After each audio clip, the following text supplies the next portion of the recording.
Kung walang malinaw na plano, dapat alisin na ang pondo para sa flood control project sa 2026. Yan ang posisyon ni Senador Bam Aquino sa gitna ng flood control scandal. Narito ang agenda report ni Hannah T. Tanggalin na lang ang pondo sa flood control projects kung hindi naman maayos ang allocation nito. Yan ang pagtingin ni Senator Bam Aquino sa unang hearing ng Senado sa 2026 budget. Kailangang matukoy daw muna ng maayos ang flood-prone areas sa bansa. Nasa 270 billion pesos ang proposed budget para sa flood control sa susunod na taon.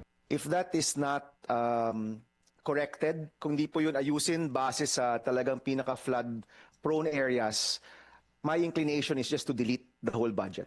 Hamon na raw kay bagong DPWH Chief Vince Dizon na magkaroon ng makatotohanan at needs-based na pondo sa pagkontrol sa baha. Hindi yun naka-divide based on districts, pero naka-allocate based on true need and true flooding problems. Sa oras na may clear plans na sa flood control, ang sobrang pondo pwede raw ilipat sa health and education sector. Ngayong taon, nasa 1 trillion pesos ang budget ng DPWH. Mas mataas yan sa natanggap ng sektor ng edukasyon na 977 billion. Paalala ni Senator Ping Lacson sa Budget and Management Department, huwag maging accessory ang ahensya sa posibleng constitutional violation. Nakasaad kasi sa 1987 Constitution na dapat may budgetary priority sa education.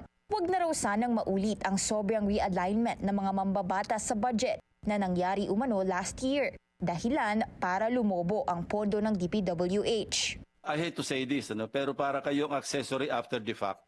Dahil ginastify nyo pa yung ginawang milagro sa Kongreso na kung saan binawasan yung education sector kasi very specific po eh. Depensa ni Budget Secretary Amina Pangandaman, walang categorical definition ng education sector sa Constitution. Pero agarang sagot ni Lacson, mismong budget message na ni Pangulong Bongbong Marcos ang nagbigay linaw sa sakop ng education budget. Sa oras na mangyari uli ang sobrang realignment, dapat i-veto na raw ni PBBM ang sobrang pondo.